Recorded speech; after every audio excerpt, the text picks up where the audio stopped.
আজকের ভিডিওতে আমরা ক্লাস ৬ এর পরিবেশ ও বিজ্ঞান বিষয়ক কিছু গুরুত্বপূর্ণ অধ্যায় নিয়ে আলোচনা করব। প্রথমেই আসি আমাদের প্রথম অধ্যায়ে, যা হল খুব প্রাকৃতিক পরিবেশ। এখানে আমরা শিখেছি যে প্রাকৃতিক পরিবেশের উপাদানগুলো কেমন, যেমন বায়ু, জল, মাটি এবং জীবজন্তু। এই উপাদানগুলো একে অপরের সাথে কিভাবে সম্পর্কিত তা বোঝা খুবই গুরুত্বপূর্ণ। এখন চলুন জল ও অধ্যায়ে যাই। জল আমাদের জীবনের জন্য কতটা অপরিহার্য তা আমরা সবাই জানি।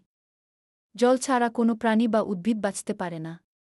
আমরা জানি পৃথিবীর ৭ জল রয়েছে, কিন্তু তার মধ্যে মাত্র ৩ জল পানযোগ্য। তাই জল সংরক্ষণ করা আমাদের দায়িত্ব। এবার আসি জীববৈচিত্র্য অধ্যায়ে। এখানে আমরা শিখেছি বিভিন্ন প্রজাতির জীবজন্তু ও উদ্ভিদের সম্পর্কে। উদাহরণস্বরূপ বাঘ, হাতি এবং বিভিন্ন ধরনের পাখি।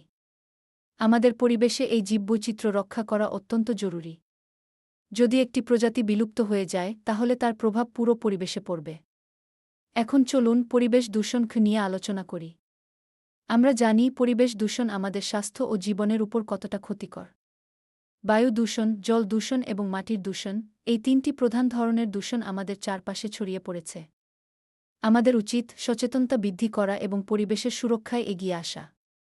এখন আসি শক্তির উৎস অধ্যায়ে। আমরা শিখেছি যে শক্তির বিভিন্ন উৎস রয়েছে, যেমন সৌর শক্তি, বায়ুশক্তি এবং জলশক্তি। এইসব নবায়নযোগ্য শক্তির উৎস আমাদের পরিবেশের জন্য অনেক ভালো। এগুলো ব্যবহার করে আমরা পরিবেশের উপর চাপ কমাতে পারি। এখন একটি অডিও কুইজের সময়। প্রশ্ন হল, পৃথিবীর কত শতাংশ জল পানযোগ্য ভাবুন এবং উত্তর দিন। এখন আমরা পরিবেশের সুরক্ষা অধ্যায়ে আসি।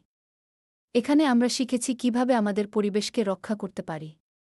গাছ লাগানো, বর্জ্য ব্যবস্থাপনা এবং পুনর্ব্যবহার, এই সবই আমাদের পরিবেশ রক্ষায় সাহায্য করে। সবশেষে মনে রাখবেন, পরিবেশ আমাদের সকলের। আমাদের দায়িত্ব হল এর সুরক্ষা করা।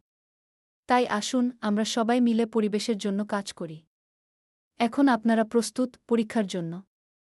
মনে রাখবেন, প্রতিটি অধ্যায় থেকে কিছু গুরুত্বপূর্ণ তথ্য মনে রাখা খুবই জরুরি। শুভকামনা।